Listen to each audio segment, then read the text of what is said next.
Well, thanks again, Daniel. We come now to have a look at in the main, the mortal population who will come to this place and what they will see. We spent in our last session quite a bit of time talking about the immortals, hopefully ourselves, in this house. We're going to have a look now primarily at the mortals who will come to worship in this house of prayer for all nations. I want to start in Psalm 48. Now, this is where the words of our title come from. We've already made reference to it once in our study.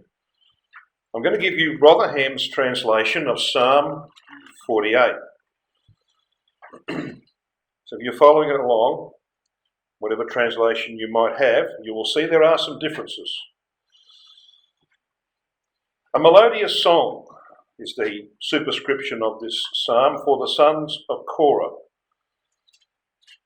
Sons of Korah, of course, involved in the worship of this place in ancient times, and there will be involvement in future. Great is Yahweh and worthy to be mightily praised in the city of our God, his holy mountain. Beautiful in elevation, the joy of all the land is Mount Zion, in the recesses of the north, the city of the great king. So there's the elevation of Mount Zion, becomes the seat of the throne of David, the city of the great king, our Lord Jesus Christ. God in her palaces, and the palaces is a reference to the temple, God in her palaces is to be known as a high tower. Just as we have heard, so have we seen, in the city of Yahweh of hosts, in the city of our God, God himself will establish her unto time's age abiding. We have thought, O God, upon thy loving kindness in the midst of thy temple. And that's exactly what people will do when they come to this place. They will spend time contemplating the greatness of the God that they have been called to serve. According to thy name, O God, so be thy praise unto the ends of the earth. With righteousness is thy right hand filled. Let Mount Zion rejoice. Let the daughters of Judah exult because of thy judgments. Go round Zion and compass her about. Reckon up her towers. We're going to do that in this study. We're going to reckon up her towers. Apply your mind to her rampart. Pass between her palaces, that ye may recount them to an after generation. For this God is our God, to time's age abiding and beyond. He himself will conduct us till death. What do you think that means? Well, it's obviously a reference to mortal worshippers, isn't it? Okay, it could be the psalmist of old who died. But this is about the future. This is about people who will come to this place. This is about people who are going to die during the millennium. So they come to learn very important lessons from this house. And you and I, at times, will be there to educate them and to guide them and to give judgment upon issues that they bring, as we shall see tomorrow, God willing. So just a reminder of the land after the earthquake. So here we are. We've seen, of course, the exaltation of Zion, the formation of the Arabah, this plain. You've got this slope, you've got the temple sitting on the lip of this plateau which runs up the central massif of the land. You have the water going back, some of it going in the Mediterranean, which is why you read about fish like the Great Sea. The Great Sea is Mediterranean Sea. So it may be like North America, where salmon, who spend 3 or 4 years in the sea, having come from the rivers, go back to where they came from. It may well be that fish from the Mediterranean will end up being caught by fishermen at En-Gedi and in Eglaim, as we read in that reading in Ezekiel 47. So we've got this land, but I'm going to focus here in relation to the people who come to this land on this place, Yahweh Shamar. Okay, this is the dormitory city. This is the place where mortal worshippers will reside when they come to worship in this house. They might be there for weeks or months. We don't know. That's not specified. We're going to focus on what happens in Yahweh Shamar, amongst other things. So it's going to be really from the perspective of the mortals, this study, although we will come into it from time to time. So let's then go to the chapter that deals with Yahweh Shamar. It's Ezekiel chapter 48.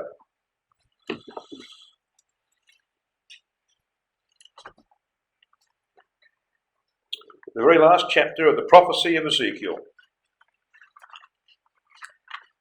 Now the section that deals with Yahweh Shamar begins in Ezekiel 48 and verse 30. And these are the goings out of the city on the north side, 4,500 measures. And the gates of the city shall be after the names of the tribes of Israel, 3 gates northward. And then, of course, in verse 32, the east side, 4,000, 3 gates, and then the south, and then the west. And then you have verse 35. Okay, now verse 35 gives us the name of this place. Now let me just say, this is sometimes confused with the temple itself. I've often heard people say that Ezekiel 48 verse 35 is a reference to the temple. It's not a reference to the temple. It's a reference to the dormitory city that the worshippers who come to worship in the temple will reside in because they're mortal. They need a place to sleep. They need a place to eat.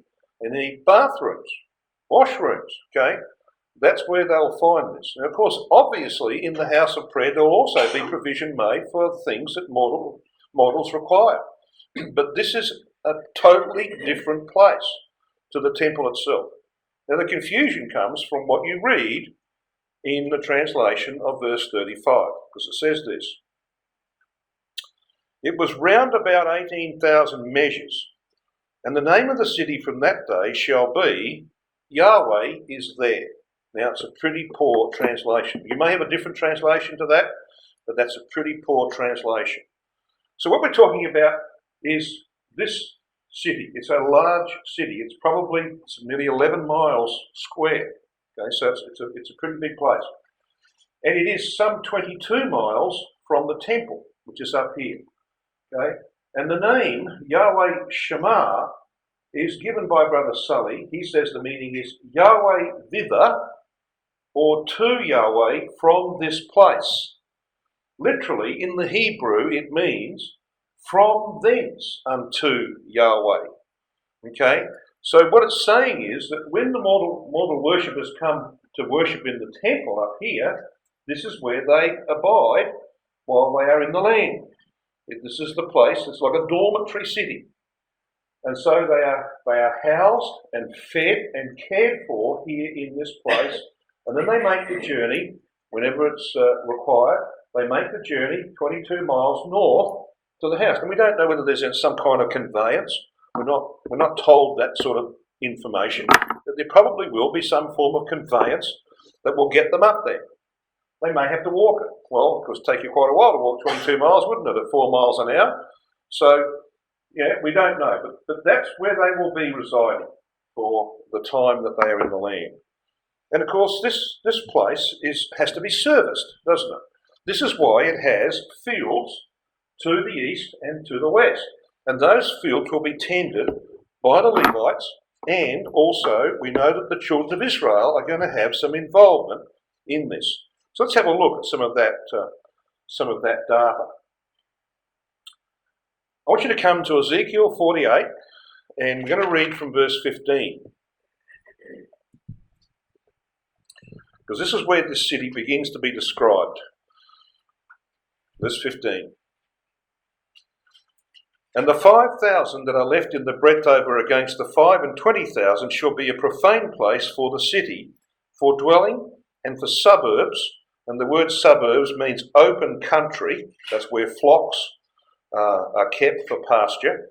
And the city shall be in the midst thereof. So the actual place where there are buildings to house people is in the midst thereof. So what you're looking at is this picture here. There's Yahweh Shamar, something like 10 miles square, and either side you've got fields where cattle are kept and crops are grown, etc. But you see these arrows coming from all the tribes of Israel? Well, we're told this. Let's just read on. Come down to verse 18. And the residue in length over against the oblation of the holy portion shall be 10,000 eastward and 10,000 westward, and it shall be over against the oblation of the holy portion. And in the increase thereof shall be for food unto them that serve the city. Isn't that interesting? So who are these that serve the city? And they that serve the city, verse 19, shall serve it out of all the tribes of Israel. So what will happen is that when the mortals come here to stay, they have to have food. That food will be partly grown here. The food will be either in the form of grain or meat, whatever. And the tribes of Israel, with 7 of them to the north and 5 to the south, will come and labour in these fields and also bring the necessary requirements for the mortal worshippers. See? And they will bring them into this place, and they will use the tradesman's entrance to Yahweh Shamar. You know, it's obvious, isn't it? You go to a Walmart, what have you got? You've got a front entrance for the people who are going to come and spend money there. What have you got at the back? You've got the tradesman's entrance where they bring stuff in that the people who come in the front door are going to buy. Okay? That's how it works, isn't it? And that's how this place will work as well. Because this is how it looks.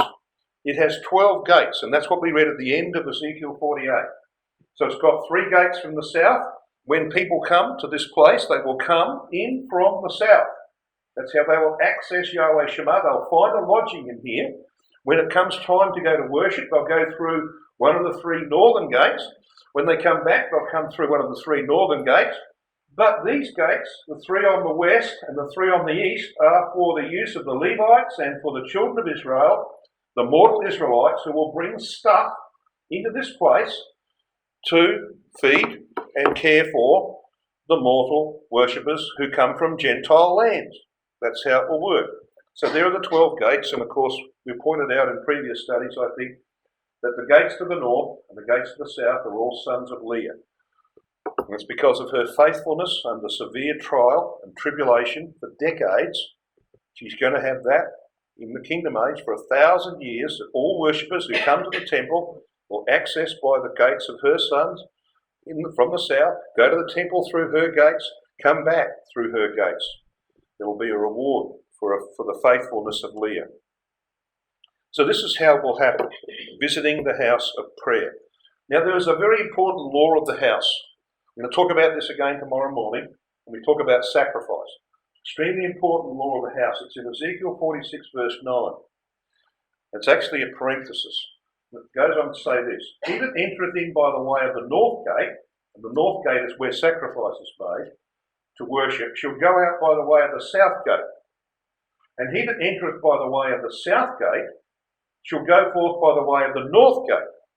He shall not return by the way of the gate whereby he came in, but shall go forth over against it, which means that having walked quite a distance to get there, you're going to have to walk another mile to get out of this building.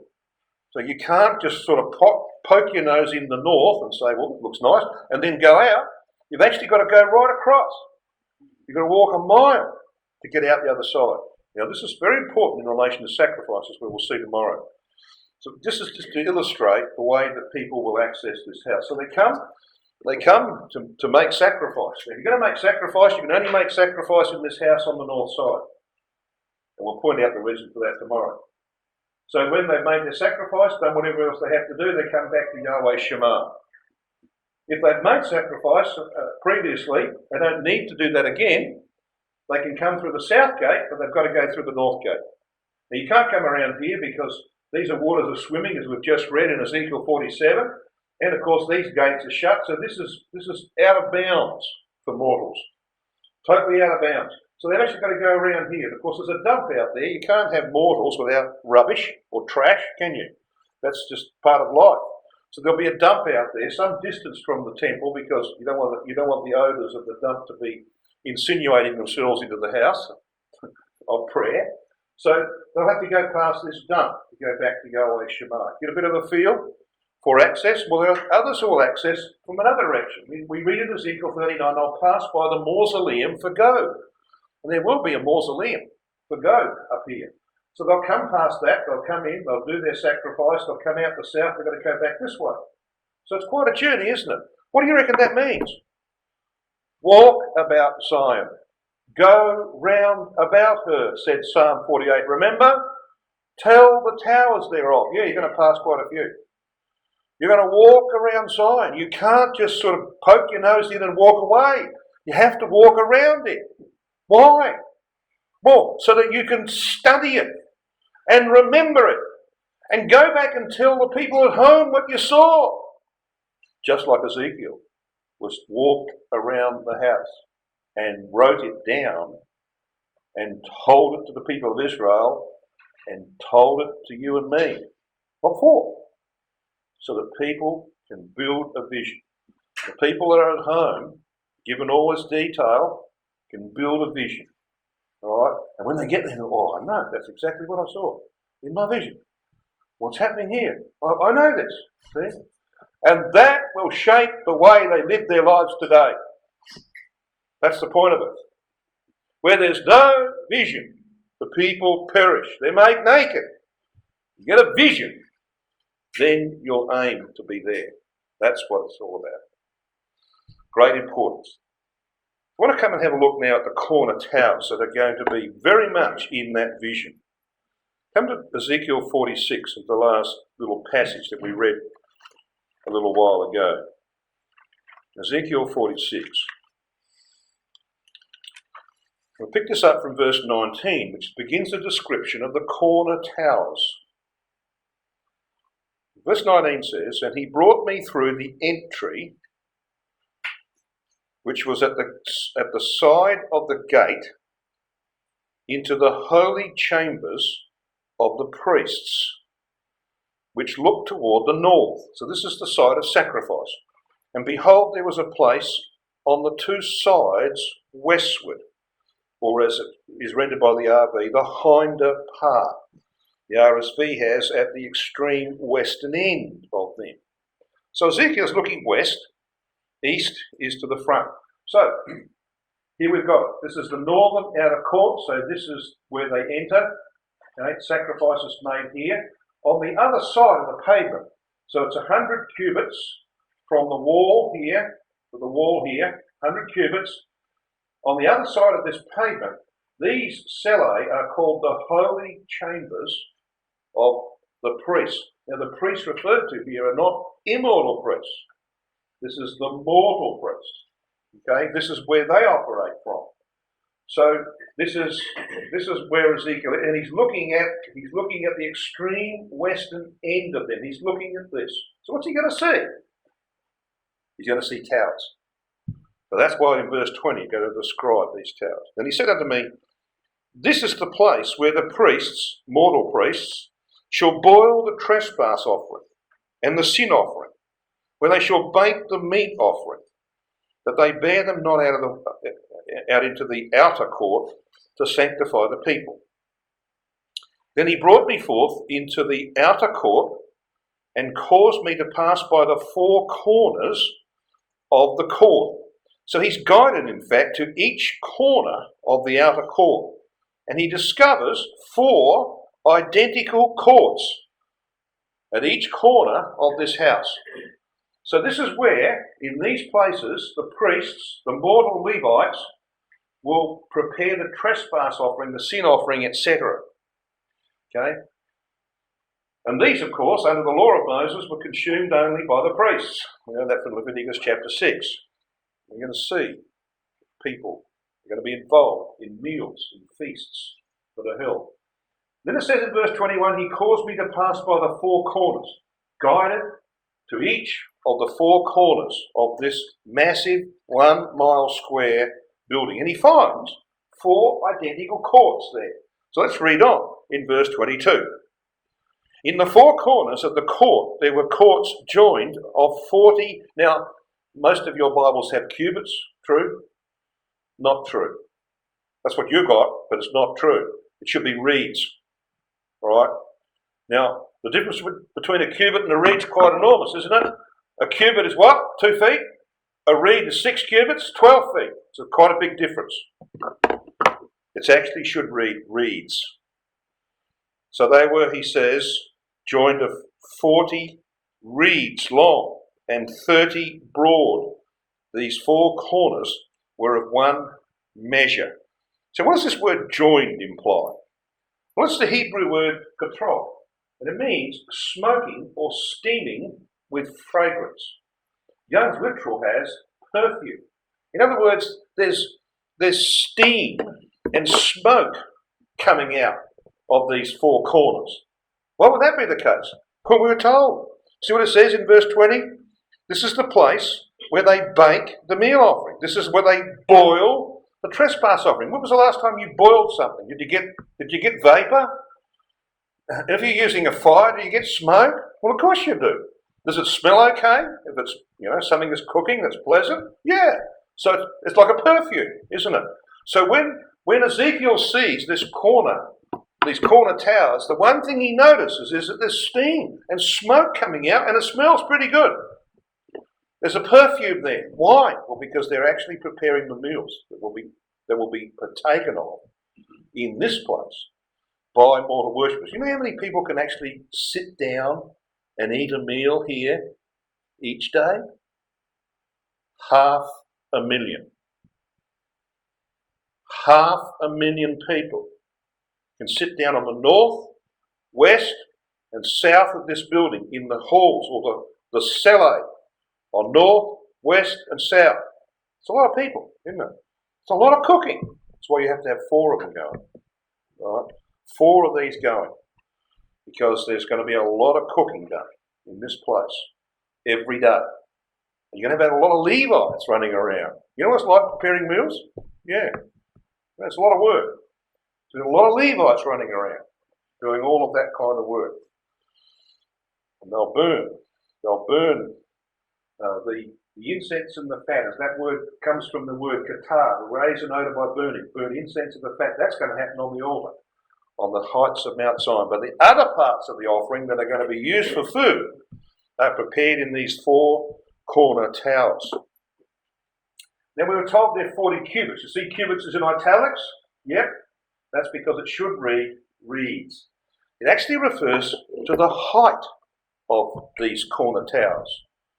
And the height is 240 cubits, or 480 feet. So it's 480 feet high, the corner towers. Quite tall buildings, as you can understand. But then you read this in verse 22, it says,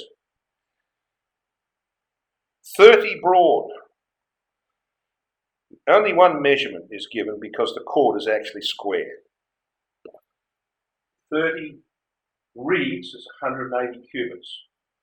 So this is a building where you have 4 corner towers, and each of those towers is square. They look like, as you're going to see in a minute, like that. Because verse 23 says, and there was a row of building round about them 4, and it was made with boiling places under the rows round about. So here you've got perfectly square corner towers. And they, of course, sit right on the end. East, west, on the southern side of the building, east and west. 4 of these boiling places under the rows round about. And obviously the boiling's done at the lower levels, because it says under the rows round about. And the rows referred to are the cellar of the walls of this house. And then verse 24 says, then said he unto me, these are the places of them that boil, where the ministers of the house, namely Levites, shall boil the sacrifice of the people. So there we have the description of what happens in these 4 corner towers. Now 480 feet is quite high. I was born in a city called Adelaide.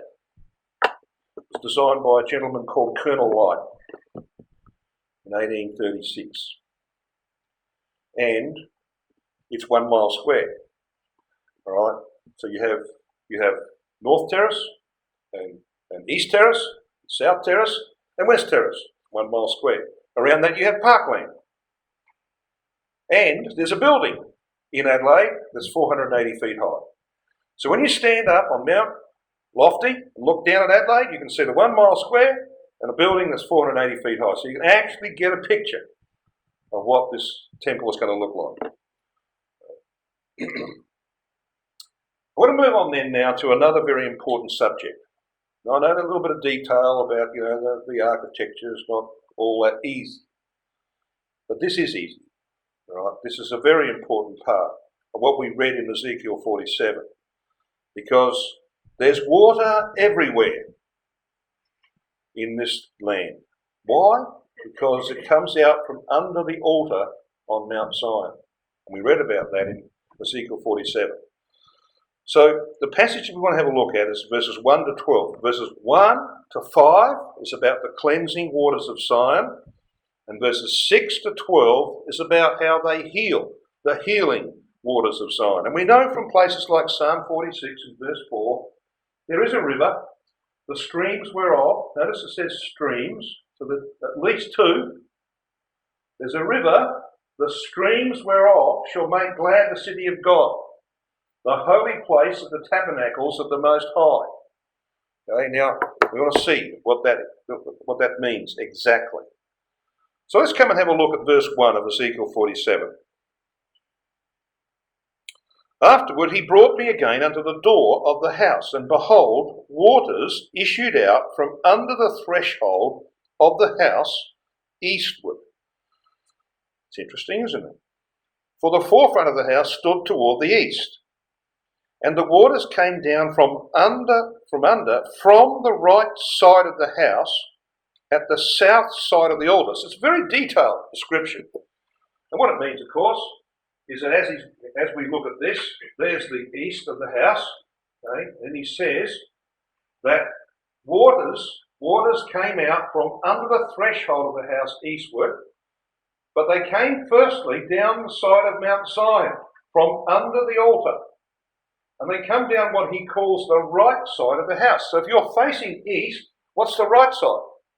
The south side, okay? So the waters come from under the altar, they run down the south side, they go underground, and they come out under the threshold of the gates on the south and on the north. So there is a river, remember that? There is a river that makes glad the house of God, the most holy place, yes, and its streams run off to the east. And they're going to have an amazing healing effect on this land. That's the subject we've got in front of us. So we know from this that Ezekiel's actually standing here. This is what he's observing. He's standing down here on this corner, near this corner tower. You've just seen these towers, remember? And he's looking eastward. He sees this water running off. But then we come to another place where Ezekiel's going to stand. So he looks up, he sees the water coming down from the right side, or from the south of the altar, and he sees it coming out under the gates. But come to verse 2. In verse 2 we read this. Then brought he me out of the way of the gate northward, and led me about the way without unto the outer gate by the way that looketh eastward, and behold, there ran out waters on the right side. So where's he now? Well, he's up here. He's on the north side. And what he's done is he's come out of one of these gates. And when you come out of a gate, what's your right side? If you're coming out and you're heading north, what's your right side? To the east. See? So his line of view is down here. He's looking down at this river. He saw one down here, and now he sees this one. Okay? Looks towards the east, and behold, there ran out waters on the right side. You got a picture? Right. Well, what are they for? What's this designed to do? Is this where you get a bottle of water? Or is it something more important than that? Well, there is something more important. That's his line of sight down there. So let's come to verse 3. And when the man that had the line in his hand, read Christ, who's the builder of the house, Ezekiel 40 and verse 3. So when the man that had the line in his hand went forth eastward, so where's he going from?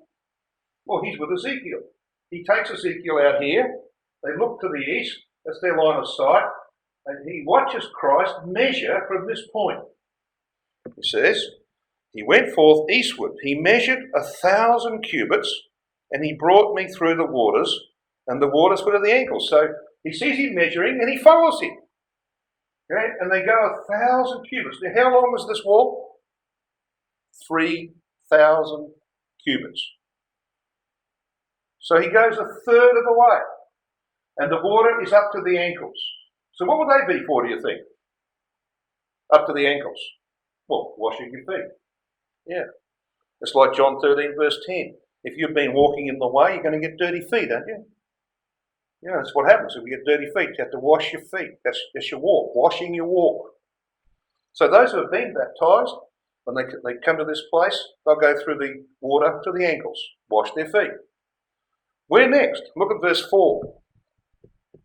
Again, he measured 1,000, and he brought me through the waters, and the waters were to the knees. So another 1,000. He goes along here, and he's following Christ, the builder of the house, okay, and he finds out that this is up to the knees. Well, now, why would you want water to the knees? Well, because this is for more thorough washing. I wonder who might be using that water. Well, I think Levites. Levites who kill the sacrifices, who are covered in blood, who are doing all of the cooking in the towers. They might need to wash every now and then, eh? So this is where they'll wash, in water to the knees. But then we read on in verse 4, it says, again he measured 1,000 and brought me through, and the waters were to the loins. To the loins? That's up here. It's like up to your waist level, almost to your waist level. So what's that for? Well, this is what happens. He's taken right down here. And what we have here, he arrives at the eastern end of this building, and the water here is up to the loins. That's water you can baptise people in. All right? You walk them into the water, and you can baptise them in water of that depth. So those who need to be baptised, are ready for baptism, that's where that's done. But what happens when you go beyond that? Look at verse 5. Afterward he measured 1,000, and it was a river that I could not pass over, for the waters were risen, waters to swim in, a river that could not be passed over. Yep, so that beyond this point, you can't pass this river without swimming. That, of course, means that access to the eastern side of the house is very difficult. But I want you to notice verse 6. And he said unto me, Son of man, hast thou seen this? Well, of course he'd seen it. He's just followed Christ through this water. Obviously he's seen it. So what does it mean? What do you think that means? It means this, brothers and sisters. Do you get it? Ezekiel, do you get it? That's the question he's being asked. So what do you think water represents in the scheme of things? The washing of the water by the word, says the apostle in Ephesians chapter 5. That's critical for the development of the bride of Christ. The washing of the water by the word. Without water, you ain't going nowhere. That's what he's saying here. You're not going to be there unless the water of the word has done its job in your life. That's his message, brothers and sisters. And he's asked the question, you get it? How important is the word of God in our lives? And of course, water produces life, doesn't it? New life, growth, development. That's why you read in verse 7 of Ezekiel 47. Now when I had returned, behold, at the bank of the river were very many trees on the one side and on the other. So what's this water doing? It's giving life. Look at verse 8. Then he said unto me, these waters issue out toward the east country, and they go down into the desert, or to the Arabah, as the word is. Well, of course, this is what is over the lip, isn't it? The plateau. It's the Arabah. So these rivers go down over the lip of the plateau, and they run off into what's now a living sea. They make it a living sea. It's no longer a dead sea. It's teeming with life. Where's this life coming from? From under the altar of sacrifice on the top of Mount Zion. And every sacrifice laid on that altar points to the Lord Jesus Christ, as we will see tomorrow, God willing. You don't get life without that sacrifice. So this is the picture. The healing waters of Zion. They issue out toward the east. So they come out from under the gates on the north and the south, and they run down here to the east. They go down to the Arabah. See, this is the Arabah, the plain that is formed from Geba to Rimmon. They run down here, and they come into this place. It shall come to pass that everything that liveth, which moveth whithersoever the rivers shall come, shall live, and there shall be a very great multitude of fish, because these waters come thither, for they shall be healed, and everything shall live whither the river cometh. Yahweh Shamar is just down here, it's not too far away from this living sea. But there's something interesting at the base of this living sea. Something very interesting, as we're going to see. Because when you come to verse 11 of Ezekiel 47, it says this: "But the miry places thereof and the marshes thereof shall not be healed." Yeah, most of this sea is healed, but not this area down here, right at the base of the Dead Sea today. You know, they're mining there today, right down at the southern end of the Dead Sea, because there's no longer water there. Okay, well, it's going to stay much like it is today. Why? It says the miry places and the marshes shall not be healed; they shall be given to salt. Why salt? Well, have a look at Ezekiel 43 and verse 24. Ezekiel 43 verse 24. This is about Ezekiel making sacrifice in the kingdom age as our representative. That's what he does here. He represents you and me, because we will make sacrifice in the kingdom age.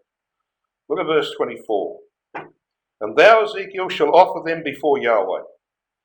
And the priests," meaning the mortal Levitical priests, "shall cast salt upon them, and they shall offer them up for a burnt offering unto Yahweh. As it was under the law of Moses, no sacrifice made without salt." Why salt? Because it preserves from corruption. It speaks of sound, wholesome principle. And so God is making provision for the salt of the sacrifices for 1,000 years. So guess what section of the Holy Oblation the marshes are in? The portion of the Levites. Because they're the ones who will go down with their shovels and gather the salt into bags and bring it up to the house, so that when they bring the sacrifices from the north gate into the inner circular sanctuary and hand them to the immortal priest to go up to the altar, there'll be salt with those sacrifices. Marvellous, isn't it? How God has made provision for all of these things. And then we read in Ezekiel 47 verse 12 about the abundance of trees and of fruit. Why? Why is there such an abundance? Because their waters, they issued out of the sanctuary. Water coming from under the altar of the sanctuary. That's why there's abundance. How important then is the word of God in the scheme of things? And we know, of course, that trees are a symbol in the word of God for the saints in the kingdom. I'm not going to take you to these passages. They're so straightforward. Psalm 1 verse 3. The righteous likened to a tree by the living waters. Psalm 92 verse 12. The righteous are like a palm tree, growing upright. Jeremiah 17. Trees of righteousness, verses 7 and 8. And Revelation 22 verse 2. We've got a wood of life. References that tell us that the saints are symbolised in the Word of God by trees. Now, a very interesting feature of the house. We're looking at this from a mortal perspective. I want to show you something about this house. Now, this is an artist's impression of the cloud that will cover Mount Zion. Now, of course, the artist couldn't put it out to where it actually will belong. It's going to come out to the inner gates of the circular sanctuary. I mean, if you did that, you wouldn't be able to see anything, would you? So the artist has just given us a bit of a cloud. I want to show you what the actual situation will be in the kingdom age. You know, we look at this picture of the temple, and yeah, that's great. Mortals are not going to see some of that, you know. I'll show you. Worshippers approach the sanctuary.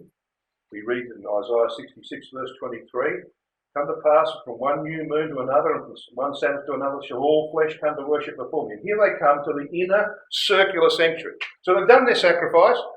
They're coming across the separate place. They're coming to this place. They go up the steps. They don't go inside. They go to the top of the steps. We're going to see the reason for that in our exhortation tomorrow, God willing. But what they do see from here is a cloud. And that cloud is sitting over the inner gates of this circular sanctuary. All right, now let's examine this. I want you to come to Isaiah chapter 4. Isaiah 4.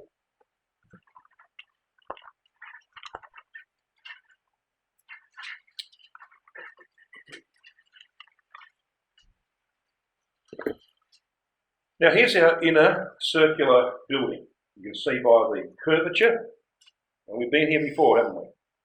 So this is the floor plan of the temple, the inner sanctuary, showing the inner posts where the most holy begins. There's where the most holy begins. So we're going in here to Mount Zion, okay? Now, this is where the cloud is going to sit above this building, the rim of the cloud. We're going to find this when we come to Isaiah 4 verse 5. So let's read Isaiah 4 verse 5. And Yahweh will create upon every dwelling place of Mount Zion and upon her assemblies a cloud and smoke by day and the shining of a flaming fire by night. For upon all the glory shall be a defence, and there shall be a tabernacle, the word succoth, a succoth for a shadow in the daytime from the heat, and for a place of refuge, and for a covert from storm and from rain. Now it's that last little bit of verse 5 that we want to examine. This is Rotherham's translation. Yahweh will create over all the home of Mount Zion, and over her assembly a cloud by day and smoke, and a shining of a fire flame by night. This is the phrase we want. For over all the glory shall be a canopy. That's what this is about. So the cloud is like a canopy. It's like a tent. And that's in fact, in Isaiah 16 verse 5, what the temple's described as. It's an ohel, a round tent. So what's the tent? Well, you can see by the picture. You see, this is the inner circular sanctuary. There's our 480 feet corner towers. There's your 120 feet high walls. But this little part here, see this? That is your inner circular sanctuary. See where the cloud comes down? Cloud comes down to the inner gates, the inner doorways of this building. And it covers the mountain. So the direct glory that will be manifested here in the Most Holy will not be seen by mortals. They'll see glow in the cloud when sacrifices are accepted, but they're not going to see the mountain, so to speak. They'll see the mountain only as a cloud. It will cover that mountain, hide it from their view. You reckon this is possible? What do you reckon? Well, this is Mount Erebus in the Antarctic. It's like that all the time. It's got a cloud sitting over the top of it. It'll be what it's like in the Kingdom Age, sitting over Mount Zion, prevent direct access to mortals. Could mortals see inside the most holy of the tabernacle or the temple? No.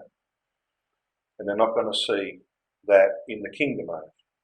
Guess who will see it? The immortal priests who operate within the Most Holy. They're going to see it. And they're going to be exposed to that glory. So that's the very clear picture of Isaiah chapter 4, verses 5 and 6. So I want to conclude this study by taking you on a journey in the day, a day in the life of a mortal worshipper. So let's just follow this. We're going to do it in two ways. We're going to set it out in dot point. We're going to set it out in map form, so you know where they're going. So let's just go through the detail. A mortal worshipper arrives at the house of prayer via the western side, passing by the dump, crosses the river on the north side, whether it be ankle or waist deep, whatever is required, met by a Levite and makes a sacrifice at the slaying blocks at the north gate. Accompanies the Levite into the house and watches the sacrifice prepared and distributed. Spends some time mingling with others on the outer court pavement, absorbing the experience. Moves inwards through one of the gates of the inner court to the separate place and stands astonished at the grandeur of the sanctuary before him. And he's met by a Levite and ascends the steps of the inner temple, that's the circular one, to stand before one of the saints sitting to judge and counsel mortals. We'll talk about that tomorrow. He returns to the separate place and moves to the eastern court to observe the prince worshipping, if it happens to be a Sabbath or a new moon. He walks about Zion, passing through the southern court outer celle to the western upper celle, because he's looking for a place to sit down. And he shares a fellowship meal with many others. Fellowship meal prepared by the Levites in the corner towers. Returns to the inner court to pray and listen to the saints in the chambers of the singers. an experience he will never forget, and stands awestruck as today's sacrifices are accepted at 3 p.m. Well, that 3 p.m., the hour that Christ died. Okay? Between the evenings. Now, of course, we'll talk about the fact that some days it won't happen at 3 p.m. because there's some aions in the house who have to be eradicated first before the sacrifices can be accepted. We'll talk about that later on. But let's just say this is one of those days where at 3 p.m. there's no wood on the altar. Nobody carries any wood up there. No need wood. Because every sacrifice accepted in this house will be accepted by fire from heaven, like it was in the days of Solomon and in the days when the tabernacle was erected. Remember that? Yahweh accepted those sacrifices by fire from heaven. So it will happen again. So here's the itinerary in a map form. So follow the arrows. This is a day in the life of a mortal worshipper. He arrives at the river on the north side and crosses and makes sacrifice on the north side, at the north gate. He enters the gate and passes through the outer court to the inner court and judgment. So he comes up the steps of this house and he finds a saint sitting there, and all of us are going to occupy these thrones at one point, sitting on a throne, judging, giving advice and counsel. Okay? He moves to witness the prince worship at the post of the east gate over here, which we considered in an earlier study. He then walks about Zion. He's going round about her, and he finds a place to sit down to dine in one of the cellars. Here on the western side, he can go south, he can go north. He moves to the inner court to hear the saints singing in the chambers of the singers. These are the chambers of the singers. And then, of course, reluctantly moves to the outer court and leaves via the south gate because he came in by the north. Go back to Yahweh Shamar. So Psalm 48 will be fulfilled. Walk about Zion and go round about her. Tell the towers thereof. Mark ye well her bulwarks. Consider her palaces, that ye may tell it to the generation following. That's what that means. What an experience that will be. What stories he's going to have to tell when he gets home. Yeah, wonderful things. So that other people can have a vision, and that they will then look towards the day when they can be released from their duties to go up to this house and to worship. Something they do very occasionally in their lives. So that's our studies for today. And tomorrow, God willing, we're going to have a look at sacrifice in our study in the morning. We're going to have a look at the thrones of the house of David in our exhortation. We're going to see our role as kings, brothers and sisters. In the first study tomorrow, we'll see our role as priests. It's going to be a consideration that will take us there, that we might order our lives accordingly today.